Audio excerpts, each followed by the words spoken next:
नमस्कार दोस्तों, आप सभी का स्वागत है इंडिया मिक्स न्यूज के इस मध्य प्रदेश उपचुनाव विशेष दैनिक विधानसभा वार सीट विश्लेषण के इस नए अंक में। दोस्तों, इस अंक में आज हम बात करेंगे प्रदेश की हाई प्रोफाइल सीट इंदौर जिले की सुरक्षित सांवेर विधानसभा की, जहां से चुनाव लड़ रहे हैं सिंधिया के खास समर्थक माने जाने वाले व मध्य प्रदेश शासन में कैबिनेट मंत्री तुलसीराम सिलावट, जिनका मुकाबला करेंगे पूर्व भाजपा नेता प्रेमचंद गुड्डू। दोस्तों, सांवेर का चुनाव कई मामलों में रोचक है। यहाँ पर तुलसीराम सिलावट के साथ सिंधिया की प्रतिष्ठा भी दांव पर लगी हुई है। कांग्रेस भी इस सीट पर पूरे दमखम से मेहनत करती हुई दिख रही है। यहाँ कांग्रेस से चुनाव लड़ रहे प्रेमचंद गुड्डू पहले कांग्रेस में ही थे, लेकिन यह सिंधिया के विरोधी माने जाते हैं। सिंधिया को विशेष महत्व मिलता देख इन्होंने कांग्रेस को छोड़ दिया था, और जैसे ही सिंधिया ने कांग्रेस छोड़ा, यह तुरंत कांग्रेस में चले गए और कांग्रेस ने भी इनके महत्व को समझा। और जब यह कांग्रेस में यह वापस आए थे, उसी समय लगभग यह निश्चित हो गया था कि प्रेमचंद गुड्डू को सांवेर से चुनाव लड़वाया जाएगा, क्योंकि कांग्रेस तुलसीराम सिलावट को लेकर काफी गंभीर है और होना भी चाहिए, क्योंकि गोविंद सिंह राजपूत, इमरती देवी और तुलसीराम सिलावट ये तीन विशेष सिंधिया समर्थक माने जाते हैं। और हम देख भी रहे हैं कि इन तीनों को लेकर कांग्रेस गंभीर भी है और आक्रामक भी है। तो प्रेमचंद गुड्डू से बेहतरीन तुलसीराम सिलावट के केस में कांग्रेस के पास कोई उम्मीदवार था नहीं, इसलिए उन्होंने बिना देरी किए जैसे ही भाजपा छोड़कर गुड्डू वापस कांग्रेस में आए, लगभग उसी समय कांग्रेस ने यह तय कर दिया था कि इनको सांवेर से चुनाव लड़वाया जाएगा।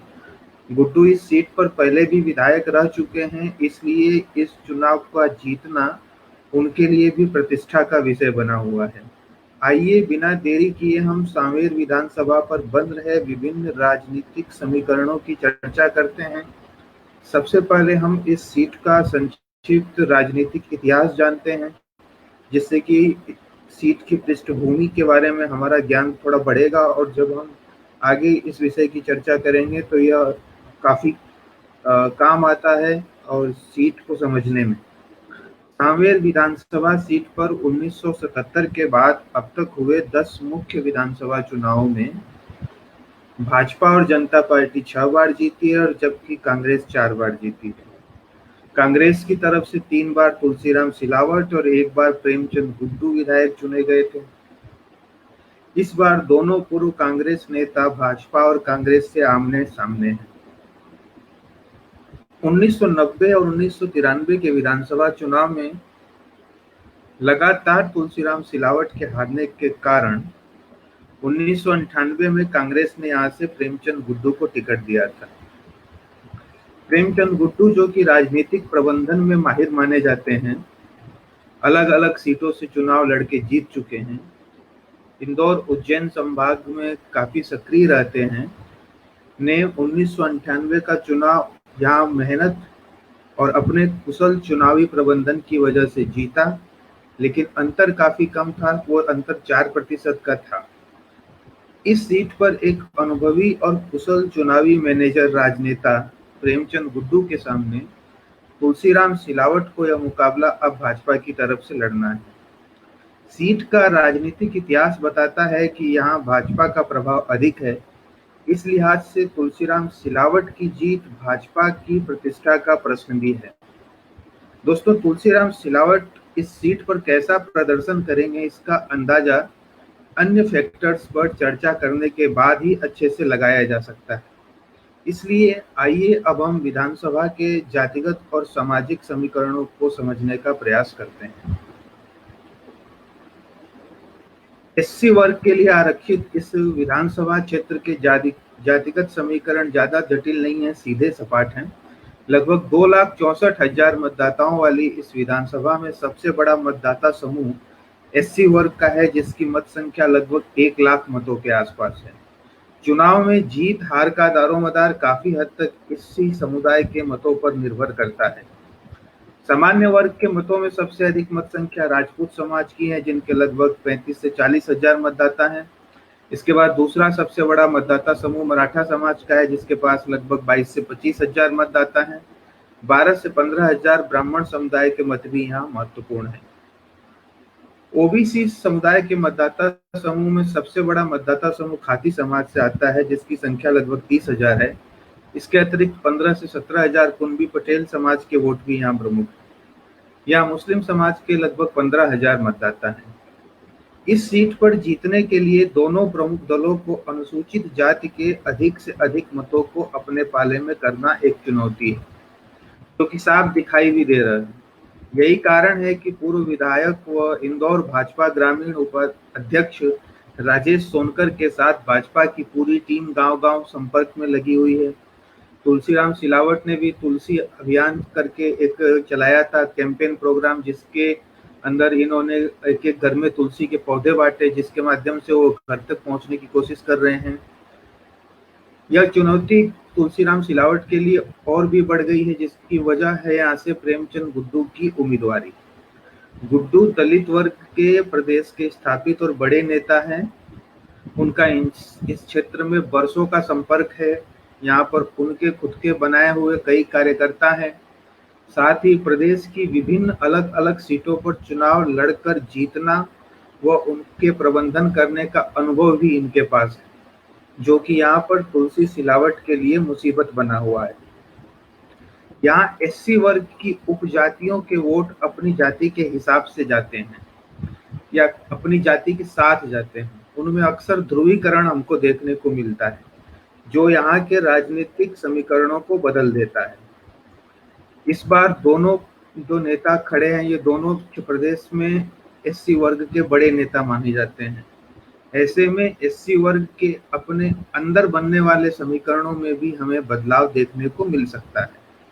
यहाँ सामान्य वर्ग में राजपूत, ब्राह्मण व मराठा समुदाय के अधिकांश वोट इस बार तुलसीराम सिलावट को मिल सकते हैं, लेकिन वो काफी नहीं होंगे। उन्हें एससी वर्ग के मतों के बड़े हिस्से को अपने पाले में करना ही होगा, जो कि वर्तमान स्थिति में सबसे बड़ी चुनौती बना हुआ है। यहाँ ओबीसी वर्ग के मत समुदायों में खाती समाज के मतों का हिस्सा यह माना जाता है कि कांग्रेस के पाले में जा सकता है। कुंभी पटेल या कलोता समाज के मतों का बड़ा हिस्सा भाजपा के पाले में आ सकता है। पाटीदार समाज के मतों का रुख हवा के हिसाब से रहने की उम्मीद है। कांग्रेस को मुस्लिम समाज के मत पारंपरिक रूप से मिलेंगे। बसपा और कुछ निर्दलीय यहाँ एससी व ओबीसी वर्ग के कुछ मतों को अपने पाले में कर सकते हैं। ये दोनों यानी बसपा और निर्दलीय यहाँ जितना अधिक वोट अपनी तरफ करेंगे, उतना ही यह चुनाव तुलसी सिलावट के लिए मुश्किल होगा। दोस्तों, यहाँ के जातिगत व सामाजिक समीकरणों की जटिलता को समझने के बाद आइए अब हम यहाँ की वर्तमान राजनीतिक स्थिति को समझते हैं, जो कि यहाँ के चुनाव परिणामों को निर्धारित करने में मुख्य रोल अदा करेगी। जब तुलसीराम सिलावट कांग्रेस छोड़कर भाजपा में आए, तब यहाँ की राजनीतिक स्थिति बड़ी विचित्र हो गई थी। कांग्रेस का अधिकांश स्थानीय संगठन लगभग चरमरा गया था। वहीं स्थानीय भाजपा संगठन में भी नेताओं व पदाधिकारियों की नाराजगी का दौर चल पड़ा था, जिसमें सबसे प्रमुख थे राजेश सोनकर, जिनको पिछले चुनाव में सिलावट ने हराया था। हालांकि सोनकर आदि को भाजपा ने समझा लिया, लेकिन अभी भी तुलसीराम सिलावट को लेकर यहाँ भाजपा कार्यकर्ताओं के स्तर पर, विशेषकर इनके ही समुदाय से आने वाले कार्यकर्ताओं में कहीं ना कहीं नाराजगी है। हालांकि कैडर बेस्ड पार्टी होने के कारण यह नाराजगी खुलकर बाहर नहीं आ पाती है, लेकिन समय समय पर फिर भी दिखाई दे रही है। यही कारण है कि भाजपा के एक बड़े स्थानीय नेता नाराज होकर शिवसेना की तरफ से यहाँ चुनाव लड़ने को तैयार हो गए थे, लेकिन बाद में भाजपा के राष्ट्रीय महासचिव कैलाश विजयवर्गीय के विधायक पुत्र आकाश विजयवर्गीय और सीनियर विधायक राजेश मेंदोला जी के समझाने के बाद वो पीछे हट गए। अब अगर वो लड़ लेते तो तुलसीराम सिलावट की राह को और मुश्किल होती। हालांकि वो पीछे तो हट गए हैं, लेकिन असंतोष अभी भी उनके तथा उनके जैसे अन्य कार्यकर्ताओं के दिलों में है। यह असंतोष चुनाव के समय अगर भीतरघात की शक्ल ले लेता है तो तुलसी सिलावट को बहुत बड़ा नुकसान कर सकता है। प्रेमचंद गुड्डू की दावेदारी ने यहाँ तुलसीराम सिलावट के सामने मुश्किलें और भी कड़ी कर दी है। गुड्डू की दावेदारी से यहाँ चरमराए कांग्रेस संगठन को भी लाभ हुआ है, क्योंकि गुड्डू एक अनुभवी व दलित समाज के स्थापित नेता है, अतः उनके यहाँ पर समर्थक भी है। वह यहाँ से चुनाव लड़के जीत भी चुके हैं, इसलिए यहाँ हर गांव में उनका कार्यकर्ता भी है। इन्हीं समर्थकों व कार्यकर्ताओं के दम पर चुनाव के तारीखों की घोषणा से बहुत समय पहले ही गुड्डू ने अपना चुनाव प्रचार आदि प्रारंभ कर दिया था। कांग्रेस संगठन ने भी गुड्डू का सहयोग किया। ब्लॉक, मंडल व गांव स्तर पर गुड्डू के कई समर्थक, कई कार्यकर्ताओं को कांग्रेस का पदाधिकारी बनाया गया, जिससे सिलावट के जाने से हुए नुकसान की भरपाई हुई। साथ ही स्थानीय स्तर पर चुनाव में मेहनत करने वाले मेहनती व जोशीले कार्यकर्ता मिले। यही कारण है कि हम यहाँ दूसरी विधानसभाओं के मुकाबले कांग्रेस को ज्यादा जोश में ग्राउंड पर मेहनत करते हुए देख रहे हैं। यहाँ पर वर्तमान में प्रेमचंद गुड्डू और तुलसीराम सिलावट के बीच की लड़ाई काफी मजबूत दिखाई दे रही है। दोनों दलों के नेता, बड़े नेता भी यहाँ पर अपना व्यक्तिगत ध्यान रख रहे हैं और आक्रामक रूप से दोनों प्रत्याशी एक दूसरे के विरुद्ध प्रचार कर रहे हैं। सिलावट को यहाँ दलित समाज के मतों के साथ भाजपा के नाराज मतदाताओं को अपने साथ करना है और भाजपा के पदाधिकारियों से होने वाले संभावित भीतरघात से भी अपना बचाव करना है, जबकि गुड्डू को कांग्रेस कार्यकर्ताओं के मध्य बने हुए जोश को बरकरार रखते हुए तुलसीराम सिलावट के विरुद्ध नाराज दिख रहे मतों को अपनी तरफ लाने की चुनौती है। दोनों नेता यहाँ पर किस अनुपात में सफल रहेंगे, इसका अंदाजा अंतिम रूप से यहाँ पर चल रहे प्रमुख राजनीतिक मुद्दों को जानने के बाद ही लगाया जा सकता है। इसलिए आइए अब यहाँ चल रहे प्रमुख राजनीतिक मुद्दों की बात कर ली जाए। इस विधानसभा में तुलसीराम सिलावट द्वारा कांग्रेस को छोड़ना आम जनता के बीच कोई विशेष मुद्दा नहीं है। हालांकि कांग्रेस के अंदर यह जरूर एक विषय है। यहाँ तीन बड़े मुद्दे हैं: सिंचाई के लिए जल, सोयाबीन आदि की बर्बाद हुई फसल का मुआवजा और क्षेत्र का विकास। इन्हीं तीन मुद्दों की चर्चा यहाँ पर जनता के बीच ज्यादा देखी जा रही है, जिसमें सबसे ज्यादा प्रमुखता से अतिवृष्टि के कारण बर्बाद हुई सोयाबीन आदि फसलों का मुआवजा कब मिलना अथवा नहीं मिलना है। यही कारण है कि यहाँ अपनी रैली में पूर्व मुख्यमंत्री कमलनाथ ने सोयाबीन हाथ में लेकर मुआवजे के विषय में कसम खाई और शिवराज सिंह चौहान से सवाल की। हालांकि सिंचाई के लिए जल, जो कि यहाँ का दूसरा मुख्य मुद्दा है, उसका समाधान निकालते हुए शिवराज सिंह चौहान ने चुनाव की घोषणा होने से कुछ दिन पहले 19 सितंबर को यहाँ पर 172 गांवों के लिए 2398 करोड़ रुपए की नर्मदा सिंचाई योजना का भूमि पूजन किया है।